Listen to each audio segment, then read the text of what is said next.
Subscribe कीजिए the special teacher channel को और इस बेल आइकन को दबाएं हमारे लेटेस्ट वीडियो सबसे पहले देखने के लिए।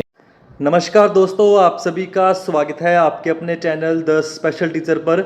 मैं हूं आपका दोस्त गुरविंदर पाल शर्मा। दोस्तों, कुछ सालों में आप लोगों ने एक चीज़ गौर करी है कि स्कूलों के अंदर एक नए प्रकार की भर्ती आ रही है जिसे स्पेशल एजुकेटर या विशेष शिक्षक के रूप में जाना जाता है। अब काफ़ी लोग ऐसे हैं जिनके मन में सवाल उठता है, आखिर ये स्पेशल एजुकेटर या विशेष शिक्षक बना कैसे जाता है, इसके लिए क्या क्वालिफिकेशन चाहिए होती है, कौन से एग्ज़ाम्स देने होते हैं, कंपटीशन लेवल कितना रहता है और असल ज़िंदगी में इनका स्कूलों के अंदर काम क्या रहता है जो विशेष शिक्षक बनकर स्कूलों के अंदर अपनी सेवाएं दे रहे हैं।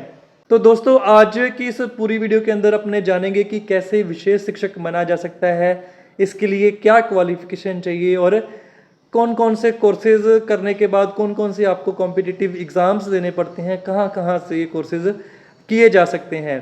अगर आप इस वीडियो को इंस्टाग्राम पे देख रहे हैं तो मैं आप लोगों को बोलूँगा कि आप हमारे द स्पेशल टीचर के यूट्यूब चैनल पे विज़िट करें। वहाँ पे रिसेंट वीडियो जो अपलोड करी गई है उसके अंदर तमाम दे दी गई है। और अगर आप इस वीडियो को हमारे YouTube के चैनल पे देख रहे हैं तो इस वीडियो के ज़रिए आप हमारे चैनल पे तो पहुंच चुके हैं, आप इस चैनल को सब्सक्राइब भी कर लें ताकि तमाम जानकारियां आप लोगों को डायरेक्टली आपके मोबाइल पे मिलती रहें। तो दोस्तों, आज की इस वीडियो में हम शुरू करते हैं कि विशेष शिक्षक कैसे बना जा सकता है, स्पेशल एजुकेटर कैसे बना जा सकता है, इसके बारे में पूरी चर्चा करेंगे। जो विशेष शिक्षक या स्पेशल एजुकेटर है वो हर एक स्कूल के अंदर होना चाहिए, ऐसा सुप्रीम कोर्ट काफ़ी टाइम से कह रहा है। इसी क्रम में जगह जगह पर विशेष शिक्षकों की भर्तियां भी देखने को मिल रही हैं, चाहे वो पंजाब हो, बिहार हो, KVS, NVS, ठीक है। इन सभी चीज़ों पे डिस्कस करेंगे डिटेल में। तो सबसे पहले अपने बात करते हैं कि जो विशेष शिक्षक है उनको बनने के लिए क्या क्वालिफ़िकेशन चाहिए होती है। तो विशेष शिक्षक बनने के लिए अगर आपने प्राइमरी स्कूल के अंदर, प्राइमरी कैडर के अंदर, ठीक है, प्राथमिक विशेष शिक्षक बनना है, प्राइमरी स्पेशल एजुकेटर बनना है, तो आपको एक डिप्लोमा कोर्स नीडेड होता है। वो है diploma in education special education, जिसे DED अपने कह सकते हैं। राजस्थान के अंदर जैसे टीचर बनने का कोर्स BSTC होता है, स्लैंग इसके लिए यूज़ किया जाता है स्पेशल BSTC, ठीक है। पंजाब के अंदर जैसे टीचर बनने का कोर्स ETT होता है तो इसे स्लैंग के तौर पे स्पेशल ETT भी बोल देते हैं। और अगर हरियाणा के अंदर JBT का कोर्स चलता है तो स्पेशल JBT नाम से भी इस कोर्स को जाना जाता है। तो ये सारे कोर्सेज जो आप हैं, अगर इनमें से कोई भी, क्योंकि सारे कोर्सेज एक ही हैं, तो किसी भी नेम से अगर आप इस कोर्स को कर रहे हैं तो आप प्राइमरी स्पेशल एजुकेटर बन सकते हैं। ये आपकी फर्स्ट थिंग जो आपके माइंड में रहनी चाहिए। सेकंड चीज़ है कि आप लोग प्राइमरी तो चलो ठीक है, प्राइमरी के अलावा आप हायर सेकेंडरी स्कूल्स के अंदर, सेकेंडरी स्कूल्स के अंदर भी आप एज ए स्पेशल एजुकेटर बनना चाहते हैं तो जो आपका कोर्स आपका किया होना चाहिए वो है BEd इन स्पेशल एजुकेशन। जी हाँ, BEd स्पेशल एजुकेशन अगर आप लोगों ने कर रखी है तो आप इस चीज़ के लिए एलिजिबल हो जाते हैं। आप एक स्पेशल एजुकेटर बनने के क्रम में एक पहला जो कदम है आप बढ़ा लेते हैं। अब आप लोगों ने अगर DEd या BEd कर ली है, डिप्लोमा BEd स्पेशल एजुकेशन करने के बाद आपको क्या कुछ करना होगा कि आप एक विशेष शिक्षक बन सकें। तो देखते हैं कि अगर आपने DEd या BEd स्पेशल एजुकेशन कर रखी है, आपके पास जो क्वालिफ़िकेशन है वो कंप्लीट है, ठीक है। इसके बाद आप किस तरह की जॉब लगना चाहते हैं, कहाँ लगना चाहते हैं, वो पॉइंट आ जाता है। जो जॉब्स हैं आपकी आफ्टर स्पेशल एजुकेशन कोर्सेज दो टाइप की हैं। एक है सेंट्रल गवर्नमेंट की जॉब, ठीक है, एक है स्टेट गवर्नमेंट की जॉब। सेंट्रल गवर्नमेंट में अगर बात करें तो KVS, NVS आपके आ जाते हैं, ठीक है। UTs के अंदर जॉब आ जाती है, जो जैसे चंडीगढ़ के अंदर हो गया या दिल्ली के अंदर हो गया। ये सेंट्रल गवर्नमेंट की लगभग जॉब्स आपको देखने को मिलती हैं। स्टेट गवर्नमेंट के अंदर आपको देखने को मिलेंगी राजस्थान, पंजाब, हरियाणा, उत्तर प्रदेश की बात कर लें या बिहार की बात कर लें आप, ठीक है, गुजरात की बात कर लें, तमाम जो आपकी स्टेट्स हैं इंडिया के अंदर, वहाँ जो वैकेंसीज आती हैं, स्टेट गवर्नमेंट की जॉब्स आप के लिए जो एग्ज़ाम्स लिए जाते हैं वो देंगे और आप जॉब ले लेते हैं। अब इसके लिए आपने डिप्लोमा बीएड स्पेशल एजुकेशन कर लिया है, आपने तैयारी करनी है, तो कैसे कौन कौन से कॉम्पिटिटिव एग्ज़ाम्स आपने देने हैं वो चीज़ें देखते हैं। सबसे पहले मैं बात करूँगा सेंट्रल गवर्नमेंट जो वैकेंसीज निकलती हैं उसके बारे में। अगर सेंट्रल गवर्नमेंट की जो वैकेंसीज़ की अगर बात करें तो आपको एक एग्ज़ाम देना पड़ता है अपना डिप्लोमा या बीएड कंप्लीट करने के बाद। उस एग्ज़ाम का नाम है सीटेट। ठीक है, आप सीटेट एग्ज़ाम देंगे। ठीक है, जो टीचिंग के लिए आपका एलिजिबिलिटी टेस्ट होता है, ये सेंट्रल गवर्नमेंट का है तो सीटेट इसका नाम रखा गया है। तो आप ये एग्ज़ाम देंगे। इस एग्ज़ाम देने के बाद जो भी वैकेंसी आती है उसका फर्दर आपको एग्ज़ाम देना पड़ता है। जैसे मान लो चंडीगढ़ के अंदर आई थी तो सीटेट आप क्वालिफाइड थे तो आप चंडीगढ़ स्पेशल एजुकेटर का एग्ज़ाम डायरेक्ट एग्ज़ाम दिया, आपने मेरिट में नाम आया, आपका सिलेक्शन हो गया। या दिल्ली के अंदर आती है DEET+B, सीटेट आपका क्वालिफाई है, उसके बाद आपको DEET+B के जो एग्ज़ाम्स हैं वो देने पड़ते हैं। या KVS का एग्ज़ाम जो वैकेंसी आई थी KVS के अंदर आपका प्री एग्ज़ाम हुआ, मेन एग्ज़ाम हुआ, उसके बाद में भी आपका इंटरव्यू भी होने वाला है। वो इंटरव्यू भी होगा, उसके बाद आपका सिलेक्शन होगा।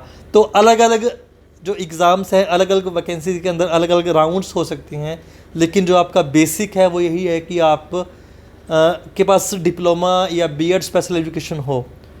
ठीक है, ये सेंट्रल गवर्नमेंट की जो वैकेंसीज आती हैं उसकी बात हो चुकी है। अब बात करते हैं स्टेट गवर्नमेंट की जो वैकेंसीज आती हैं, चाहे वो पंजाब हो चाहे वो हरियाणा हो। ठीक है, मैं शॉर्ट टर्म्स यूज़ कर लेता हूँ, पंजाब, राजस्थान, मान लो हरियाणा। पंजाब में अगर आपने एक विशेष शिक्षक बनना है, पंजाब की अगर बात करूं तो काफ़ी ये जो पंजाब की वैकेंसी हाईलाइट हो चुकी है, क्योंकि फर्स्ट टाइम जो वैकेंसी आई थी उतने कैंडिडेट्स नहीं थे क्वालिफाइड। ठीक है, जितनी वैकेंसीज आई थी, है ना। कंपटीशन की अगर बात करें बहुत कम अदर स्टेट से कंपैरिजन करें, क्योंकि कंडीशंस थी पंजाब की जो वैकेंसी आई थी उसके अंदर। सबसे पहले आपको पंजाब का स्टेट लेवल का एस्टेट या जिसे PS टेट बोलते हैं वो आपको देना पड़ेगा। उसके बाद आपका जो एग्ज़ाम आएगा मेन एग्ज़ाम, ठीक है, वो आपको देना पड़ेगा, तब जाके आप स्पेशल एजुकेटर बन सकते हैं पंजाब के अंदर। पंजाब के अंदर कुछ और भी कंडीशंस हैं। डिप्लोमा अगर आप लोगों ने कर रखा है स्पेशल एजुकेशन के अंदर तो आपको इसके साथ ग्रेजुएशन भी चाहिए विद 50% मार्क्स। अगर आपने बीएड स्पेशल एजुकेशन के अंदर कर रखी है तो आपके ग्रेजुएशन के अंदर 55% मार्क्स होने चाहिए, तो जाके आप इनके लिए एलिजिबल होते हैं। और आप 10th में पंजाबी आप लोगों के पास होनी चाहिए 10th तक, ये इसका क्राइटेरिया है। राजस्थान के अंदर मान लो अगर स्पेशल एजुकेटर की वैकेंसी आती हैं तो यहाँ पे रीट का एग्ज़ाम देना होता है। उसके बाद जो आपका मेन एग्ज़ाम आता है वो आप देंगे तो आप सिलेक्शन लेंगे। ठीक है, हरियाणा के अंदर मान लो HTET होता है, उसके बाद जो वैकेंसीज आएंगी उसका कोई एग्ज़ाम होगा। इस तरीके से आप एक स्पेशल एजुकेटर की तैयारी कर सकते हैं। तो क्रम से अगर देखें, क्रम से एक चीज़ मैं आपको बताना भूल गया, उसी के बीच में मैं ऐड ऑन कर लूँगा, अभी एक सीरीज़ में अपने देखेंगे। सबसे पहले आपने क्वालिफ़िकेशन कंप्लीट करनी है। ठीक है, कि आप क्वालिफ़िकेशन में आप जो भी आपके कोर्सेज नीडेड हैं वो कंप्लीट करेंगे, चाहे DED है चाहे BED है स्पेशल एजुकेशन के अंदर। उसके बाद आप लोगों ने क्या करना है, RCI के अंदर रजिस्ट्रेशन करना है। RCI के अंदर आप रजिस्टर्ड स्पेशल एजुकेटर हैं, तभी ही आप गवर्नमेंट जॉब्स के लिए एलिजिबल हैं। इवन आप किसी भी प्राइवेट सेंटर के अंदर भी अगर आप दिव्यांग बच्चे के साथ काम करने हैं, अगर आपके पास RCI से लाइसेंस नहीं मिला हुआ आपको, तो आप अगर प्रैक्टिस करते हैं उनके साथ तो आपको पनिशमेंट मिल सकती है, 6 महीने की कैद या जो भी वो दंड कोर्ट द्वारा लगाया जाएगा वो आपको मिल सकता है। इसलिए आपका RCI में रजिस्ट्रेशन होना ज़रूरी है आफ्टर कंप्लीशन ऑफ आपके DED या BED स्पेशल एजुकेशन। उसके बाद आपको जो कॉम्पिटिटिव एग्ज़ाम्स हैं, स्टेट का टेट या सेंटर का टेट, आपको टीचिंग एलिजिबिलिटी जो टेस्ट है वो आपको देने पड़ते हैं। उसके बाद जो आपका वैकेंसी का एग्ज़ाम मेन एग्ज़ाम आता है वो आप देते हैं। उसके बाद जो भी टीयर्स हैं उसके अंदर हैं, चाहे डायरेक्ट एक एग्ज़ाम में आपका सिलेक्शन हो रहा है या 2 या 3 एग्ज़ाम्स आपके हो रहे हैं, वो आपकी पर्टिकुलर वैकेंसी पे डिपेंड करता है। अगर आप वैसा करते हैं तो आप एक स्पेशल एजुकेटर बन सकते हैं। अब बहुत सारे कैंडिडेट्स तो ऐसे हैं जिनके पास ऑलरेडी ये क्वालिफ़िकेशन है और वो तैयारी में जुटे हुए हैं, चाहे वो किसी भी फॉर्म में तैयारी कर रहे हैं, है ना, किसी सेंटर में जा रहे हैं, ऑनलाइन पढ़ रहे हैं या सेल्फ स्टडी कर रहे हैं, वो कहीं भी किसी भी मोड में वो स्टडी करके अपनी तैयारी कर रहे हैं, उनको सारा कुछ पता है। लेकिन कुछ सारे साथी ऐसे हैं जिन्होंने विषय शिक्षक लगते देखे हैं। ठीक है, कि उनके गांव में 5-7 बच्चे लगे विषय शिक्षक के तौर में अपनी सेवाएं दे रहे हैं, या किसी का भाई बहन, किसी का friend as a special educator अपनी जॉब कर रहा है, उनके मन में चाव है कि हम भी एक स्पेशल एजुकेटर बनना चाहते हैं, हम भी अपनी क्वालिफ़िकेशन कंप्लीट करना चाहते हैं, लेकिन उनके पास एक राह नहीं बना उनके पास कि उन्होंने अपना कोई जो रिहैब क्वालिफ़िकेशन जो इसके लिए चाहिए, चाहे वो डीएड की अगर बात करें या बीएड की बात करें, वो उनके पास स्पेशल एजुकेशन के अंदर नहीं है। उन्होंने 12th कर रखी है, उन्होंने ग्रेजुएशन कर रखी है। उनका जो फर्स्ट स्टेप रहेगा, उनको सबसे पहले तो ये क्वालिफ़िकेशन कंप्लीट करनी पड़ेगी। आपको डीएड या बीएड के अंदर प्रवेश लेना पड़ेगा, एडमिशन लेना पड़ेगा, तभी आप इस क्वालिफ़िकेशन को पूरा करेंगे, तभी आप स्पेशल एजुकेटर के तौर पे अपनी सेवाएं इन फ्यूचर दे सकते हैं। अगर आप में से कोई साथी ऐसा है जो इस वीडियो को देख रहा है और चाहता है कि उसका भी डीएड या बीएड स्पेशल एजुकेशन के कोर्स में एडमिशन हो जाए और उसको प्रॉपर गाइडेंस मिल सके, है ना, प्रॉपर उसकी तैयारी में उसको हेल्प मिल सके, तो वो एक राइट वीडियो के ऊपर है। आप ऐसे कैंडिडेट हैं तो आप एक कॉन्टैक्ट नंबर नोट कर लीजिए 8824140032। आप इस नंबर पे कांटेक्ट कर सकते हैं। आपको इसके संदर्भ में पूरी जानकारी दी जाएगी, आपको पूरा गाइड किया जाएगा कि कैसे आप कोर्स कंप्लीट करने के बाद कैसे तैयारी करें, कैसे आप किन चीज़ों को पढ़ें और आप एक सिलेक्शन लें। तो अगर आप ऐसे कोई साथी हैं तो आप इस नंबर पे कांटेक्ट कर सकते हैं, आपकी पूरी मदद की जाएगी। दोस्तों, अगर आप लोगों को ये वीडियो अच्छी लगी हो तो इस चैनल को सब्सक्राइब करें और इस वीडियो को उन सभी नीडी लोगों को सेंड कर दें जिनको भी इस तरह की जानकारी चाहिए, जिनको ज़रूरत है इस जानकारी की। आज की इस वीडियो को बनाने का मकसद आप लोगों तक इस जानकारी को शेयर करना था। अगर वीडियो पसंद आई हो तो आप इसे लाइक करके सभी के साथ शेयर कर सकते हैं। चैनल पे नए आए हैं तो चैनल को सब्सक्राइब कर लें। आप हमें Instagram, Facebook, Twitter, WhatsApp, Telegram सभी सोशल मीडिया प्लेटफॉर्म्स पे फॉलो कर सकते हैं। इन सभी के लिंक्स आपको डिस्क्रिप्शन में मिल जाएंगे। आज की इस वीडियो में बस इतना ही। Thanks for watching the video. हर हर महादेव।